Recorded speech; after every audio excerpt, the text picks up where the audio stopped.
Hi అండి, అందరికీ నమస్కారం. ఇది సంక్రాంతికి ఊరు వెళ్తున్నాం అన్నమాట. ఆ వీడియో అన్నమాట. మార్నింగ్ 7:30 ఇలా అయింది, వెళ్తున్నాం. ఆ వీడియో అన్నమాట. ఇది పండగల్లో పిల్లలు ఫోన్ అనేది ఇవ్వలేదు నాకు, అందుకని వీడియోలు పెట్టడం అవ్వలేదు. అందుకని ఇప్పుడు పెడుతున్నాను. ట్రాఫిక్ చూసారా, 7:30కే పండగ సీజన్ కదా, ఎంత బిజీగా ఉన్నాయో రోడ్లు. చాలా ట్రాఫిక్ ఉన్నది. ఇలా మధ్యలో ఆగి ఒకసారి ఫోటో సరదాగా తీసుకుందాం. పిల్లలు మరుసటి రోజు ఉదయం భోగి మంటకు వెళ్ళటానికి కోసమని భోగి పిడకలు పట్టుకుని రెడీ అయ్యారు, వెళ్దామని.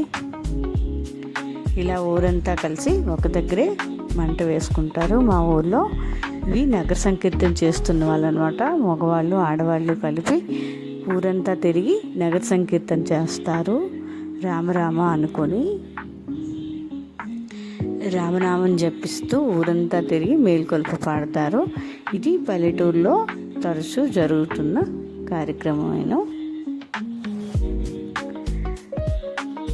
ఇలా భోగి మంట చుట్టూరు కూడా నిలబడి రామనామ సంకీర్తనం చేశారనమాట. ఆ రోజు అందరూ కూడా,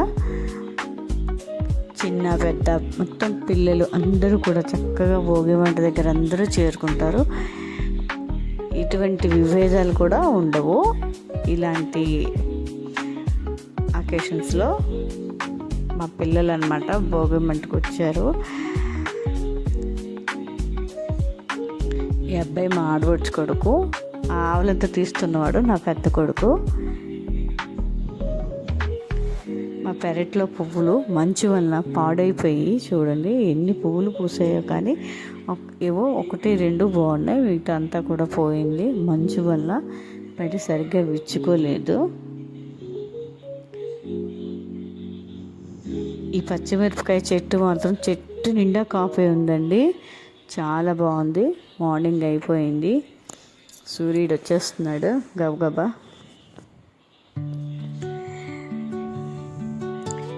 చెట్టుకే పండిపోతున్నాయి చూసారా మా పచ్చిమిరపకాయలు. పెరట్లో వంగ మొక్క, టమాటా మొక్క అన్నీ వేశారు మా అత్తయ్య గారు. మళ్ళీ చిన్న ప్లేస్, ఎక్కువేం కాదు. భోగి రోజు బొబ్బట్లు చేసుకోవాలని ఒక నానుడి, అందుకనే బొబ్బట్లు చేసుకున్నాం ఆ రోజు. భోగి రోజు బొబ్బట్లు చేస్తే భోగభాగ్యాలు అంటారు, అందుకని తప్పకుండా ఆ రోజు అందరూ కూడా బొబ్బట్లు చేసుకుంటాం మేము.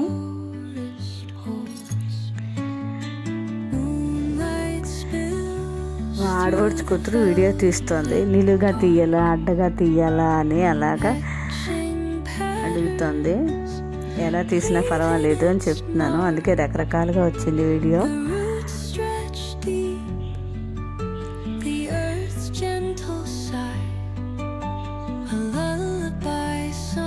ఏదేమైనా సరే ఆడవాళ్ళకి వంట మాత్రం తప్పదు. సంక్రాంతి అయినా భోగి అయినా ఏ పండుగ అయినా సరే పొయ్యికి ఇలా నైటీలు వేసుకొని అంకితం అయిపోవడమేను. ఇంకా స్పెషల్గా తయారవడం అలా ఏం ఉండదు. ఇంక ఏదైనా ఇంకా ఇలా పండుగలు, ఇలా సెలవులు, అకేషన్స్ వస్తే మరింత పని ఎక్కువైపోతుంది. ఇద్దరం కలిపి బొబ్బట్టు అనేది సరిగ్గా కాల్చకుండా తీసేస్తాము ఏంటో. నెయ్యి మాత్రం విపరీతంగా వేసేసాను.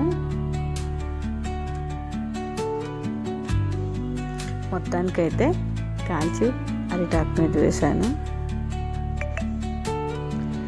ఇలా ముందుగా పిండి రెడీ చేసుకోవాలి, తర్వాత ఇలా మైదా కలుపుకోవాలి. కలుపుకొని అరిటాకు మీద ఒత్తుకోవాలి. ఇలాగా అరిటాకు మీద ఒత్తుకుంటే అది టేస్ట్ అనేది కూడా బాగుంటుంది, ఒత్తడానికి కూడా ఈజీగా వచ్చేస్తుంది. మా అత్తగారు ఒత్తుతున్నారనమాట, నేనేమో కాల్చుతున్నాను, ఆవిడేమో ఒత్తుతున్నారనమాట. ఇద్దరు ఉండాలి ఈ పనికి. ఒక్కరి వల్ల అయితే అయిపోతుంది, ఒక్కరు అయినా చేసేసుకోవచ్చు, కానీ ఇద్దరైతే ఫాస్ట్గా అవుతుంది. opens the world through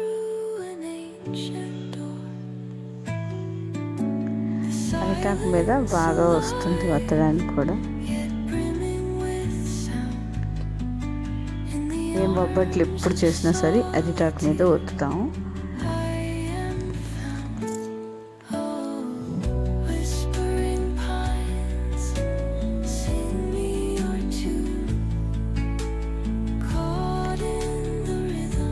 ఇలా రెడీ అయిపోయిన తర్వాత తీసుకెళ్ళి పెనం మీద వేసి కాల్చేయటమే.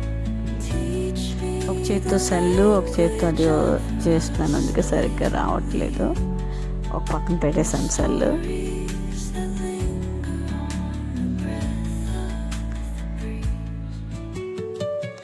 భోగి రోజు అనమాట ఇది.